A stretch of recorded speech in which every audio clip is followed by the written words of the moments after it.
नाज़रीन अस्सलाम वालेकुम। नजम सेठी साहब ने एक बहुत बड़ी खबर ब्रेक की है और उनका ये कहना है कि एस्टैब्लिशमेंट ने घुटने टेक दिए हैं। एस्टैब्लिशमेंट इमरान खान के साथ मुफाहमत चाहती है। एस्टैब्लिशमेंट से बहुत बड़ी मिसकैलकुलेशन हो गई है।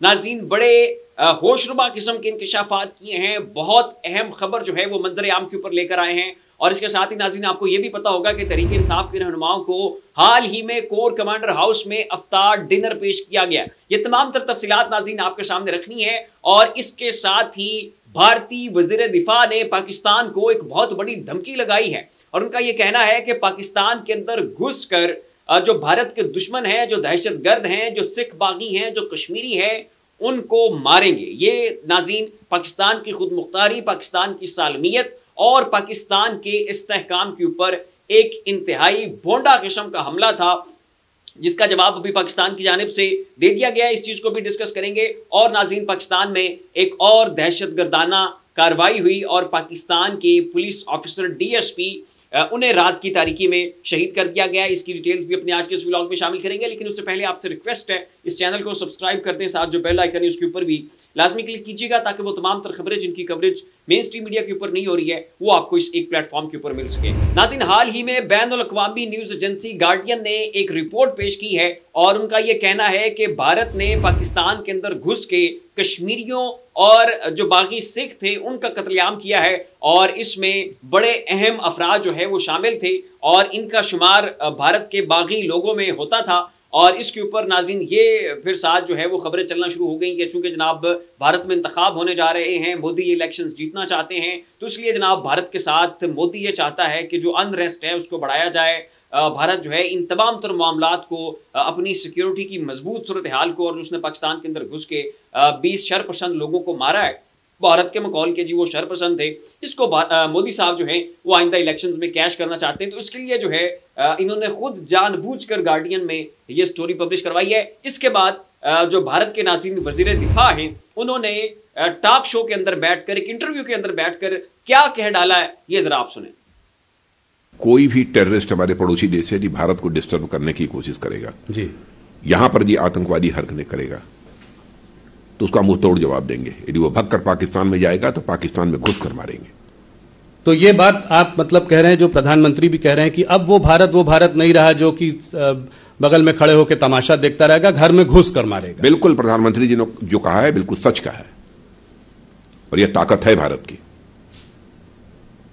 तो नाज़रीन उनका ये कहना है कि हम पाकिस्तान के अंदर घुस के जो भारत के दुश्मन हैं, जो शरपसंद अनासिर हैं, जो बागी हैं, जिसमें ज़्यादातर तादाद जो है वो सिखों और कश्मीरियों की है, उनको जनाब जो है हम पाकिस्तान के अंदर घुस के मारेंगे। और ये पाकिस्तान की खुद मुख्तारी, पाकिस्तान की सालमियत और पाकिस्तान की सोवरेनिटी के ऊपर एक अटैक है। अब इसके ऊपर नाज़रीन डॉक्टर मुईद पीरज़ादा उन्होंने ट्वीट किया है। क्या कहते हैं वो ट्वीट में नाज़रीन जरा ये सुने। पाकिस्तानी सरजमीन पे कश्मीरियों और सिखों के बेदरेग कत्ल क्या सिर्फ निकम्मापन है या कुछ और? हिंदुस्तानी इलेक्शन से पहले बरतानवी अखबार में इंकशाफ करवाने की वजह समझ आती है।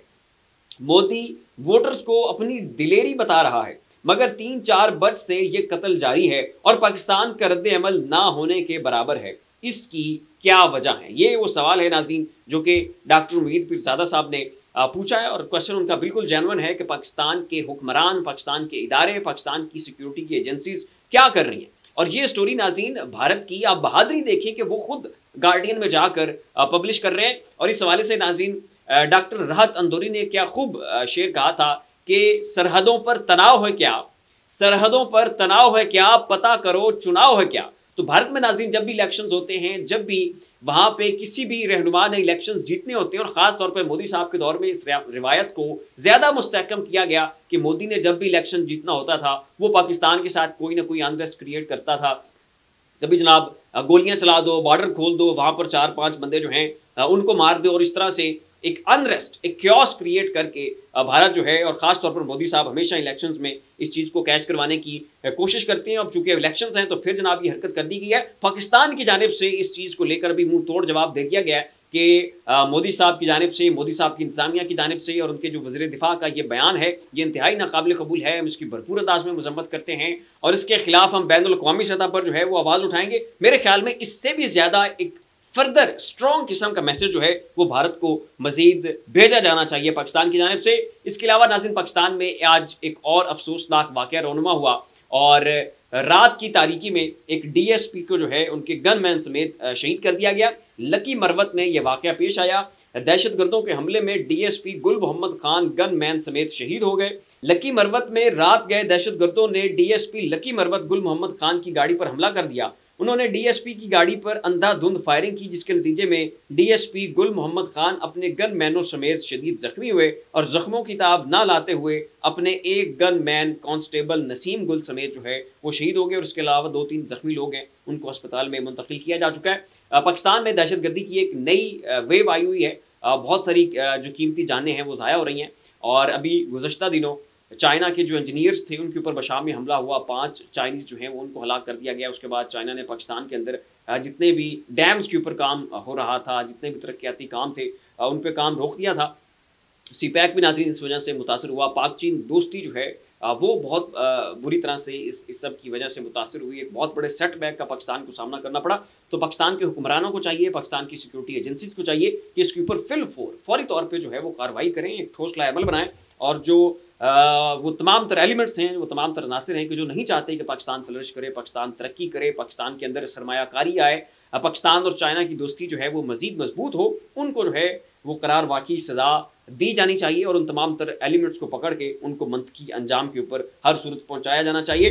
गैलप का नाज़रीन एक सर्वे आया है और गैलप के सर्वे के मुताबिक पाकिस्तान के 75% कारोबारी अफराद जो हैं उन्होंने शहबाज शरीफ साहब की हुकूमत के ऊपर अदम एतमाद का इजहार कर दिया और पाकिस्तान के बड़े बड़े इन्वेस्टर्स जो हैं वो अपनी इन्वेस्टमेंट थाम के बैठे हुए हैं और मार्केट में पैसा नहीं फेंक रहे। इस हवाले से शब्बर ज़ैरी साहब ने भी रिसेंटली बयान दिया है कि क्या लोगों को ट्रक की बत्ती के पीछे लगा रखा है कि जी फॉरेन इन्वेस्टमेंट्स आ रही हैं, आपकी SIFC कुछ भी नहीं कर सकती है, आप 1000 SIFC बना दें तो भी कोई जो है वो फ़र्क नहीं पड़ने वाला। आपके मुल्क के लोग जो है वो सरमायाकारी करने के लिए तैयार नहीं है, बाहर से इन्वेस्टमेंट जो है वो खाक आएगी। अब नाज़रीन ये गैलप का सर्वे आया, उनके बकौल 75% पाकिस्तानी वो जो कि कारोबारी शख्सियात हैं, बड़े मालदार हैं और बहुत बड़े इन्वेस्टर हैं, उन्होंने शहबाज शरीफ साहब की हुकूमत के ऊपर अदम एतमाद का इजहार कर दिया है। गैलप पाकिस्तान ने गैलप बिजनेस कॉन्फिडेंस इंडेक्स 2024 की पहली तिमाही की रिपोर्ट जारी कर दी है। सर्वे में शामिल कारोबारी इदारों की अक्सरियत 73% को उम्मीद नहीं है कि वज़ीर आज़म शहबाज शरीफ की नौ मुंतखब हुकूमत कारोबारी मसाइल हल करेगी। तो ये नाज़रीन रिपोर्ट आ चुकी है। जब आपके अपने सरमायाकार आपके ऊपर एतमाद नहीं करते,